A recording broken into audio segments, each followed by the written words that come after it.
comigo pro review sem spoilers do segundo episódio de A Casa do Dragão, feito pra você que ainda não assistiu, ou pra você que assistiu e só quer dar uma relaxada.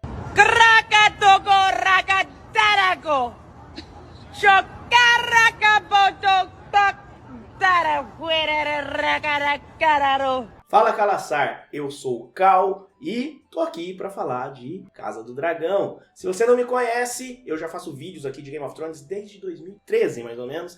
Nossa.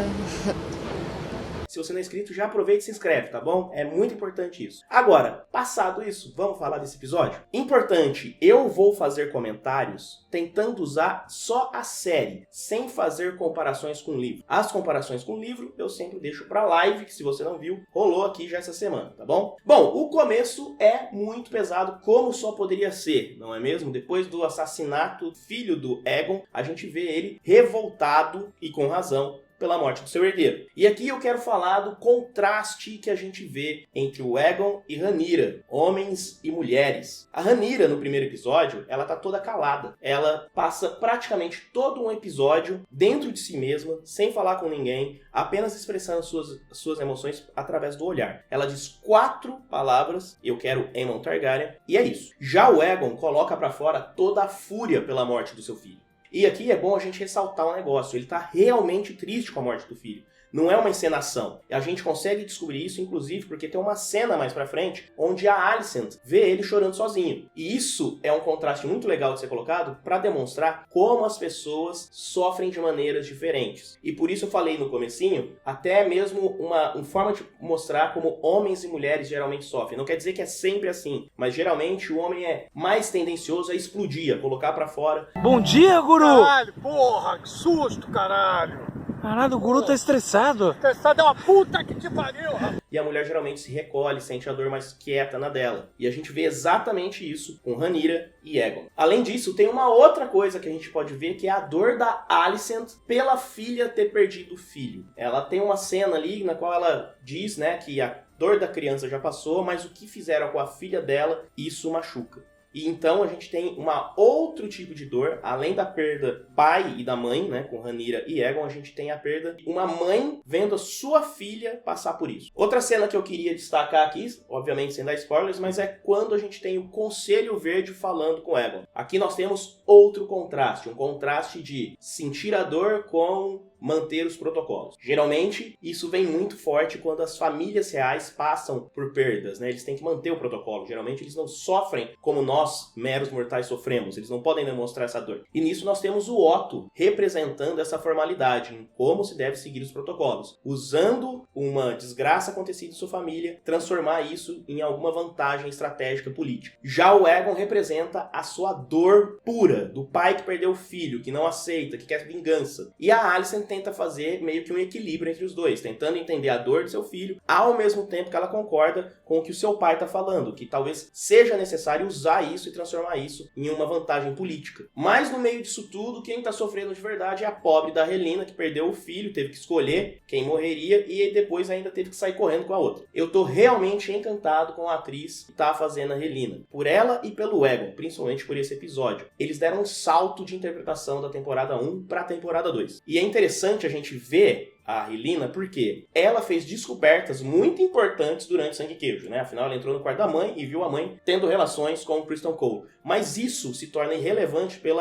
tamanho da dor que ela está sentindo como uma mãe. E ela consegue demonstrar muito isso na sua interpretação e na conversa com a Alicent. E vamos para, então, o Conselho Preto, que ao ficar sabendo o que aconteceu, Rhaenyra fica muito preocupada, dizendo que não faria isso com a Rhaenyra e que isso está gerando desconfianças internas. E se o próprio Conselho Preto está desconfiando que ela seria capaz de fazer isso, imagina quem não faz parte do conselho, e ela deveria conseguir o seu apoio. Mas uma coisa fica clara, não tem como ela convencer as pessoas de que ela não teve nada a ver com o Sangue e Queijo. Por mais que ela não tenha dado a ordem, alguém do seu conselho fez isso, e isso vai cair diretamente nela. E ela mesmo reforça isso na conversa que ela tem com o Jace. E lógico, a gente tem que falar do Daemon, que continua agindo como um menino mimado.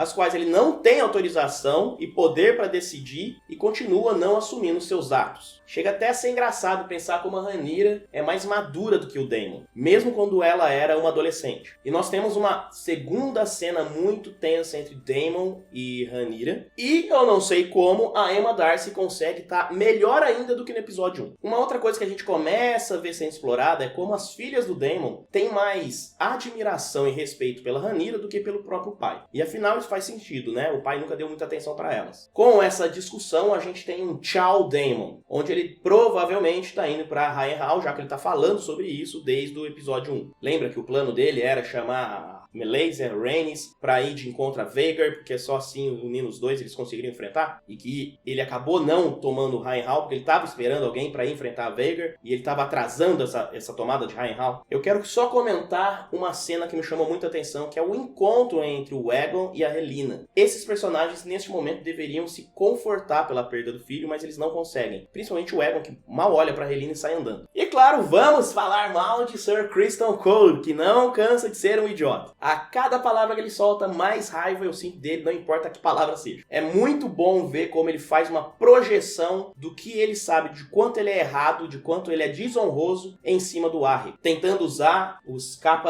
a capa branca, aliás, né, como símbolo de pureza, querendo dizer que o Arryn que não é puro, enquanto ele sabe que ele não é puro. E a fazer isso ainda tem a brilhante ideia de mandar o Arryn pra Pedra do Dragão assassinar a Rhaenyra. Como sempre, aquele velho papinho de um alto comandante mandando um soldado para a morte, utilizando a honra como desculpa.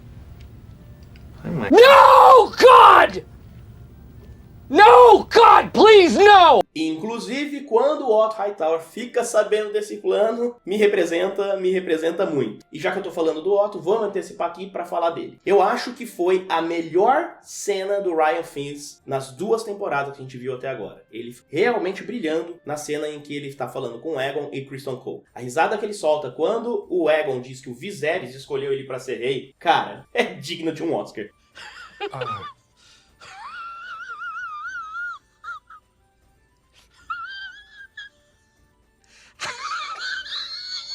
E guardem essa decisão do Aegon aí, porque vai ter repercussões que vão custar algumas coisas. Temos a aparição do Adam, e fica a dica aí que vai ser um personagem importante. Mas uma dúvida! Adam de cabelo preto?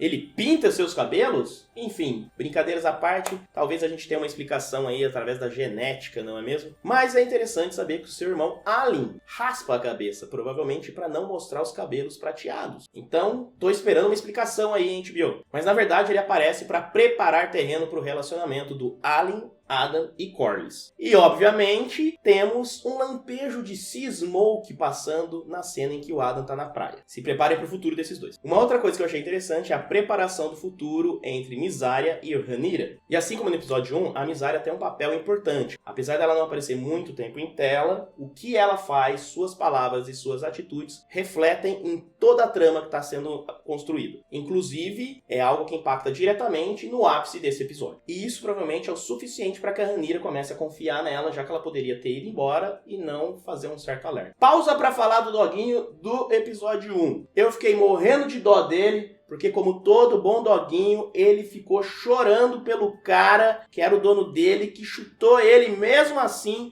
ele tava lá, ao lado do cara, sentindo a falta do imbecil. Aqui eu acho que o Aegon teve uma ideia digna do Joffrey, né? Pra mandar matar um cara, mata a categoria toda. E entramos na batalha do episódio, que foi muito bem feita, muito bem construída da forma narrativa desde a primeira temporada e executada. Eu não quero falar muitos detalhes da batalha entre os irmãos, porque eu vou fazer um vídeo só falando deles, mas as minhas expectativas foram confirmadas. Diferente de Sangue e Queijo, que me deixou um pouco decepcionado, essa batalha entre esses irmãos me entregou tudo que eu estava esperando. Já na conversa entre Alicent e Otto, tudo que eu quero saber é quando diabos Daron vai aparecer.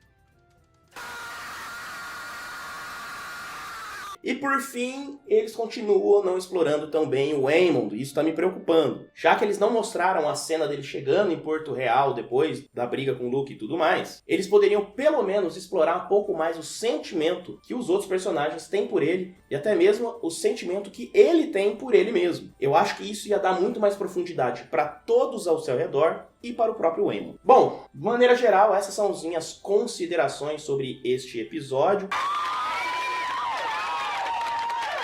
Eu tentei não entregar muito das coisas aqui, porque eu vou fazer outros vídeos bem mais aprofundados de coisas que a gente viu aqui.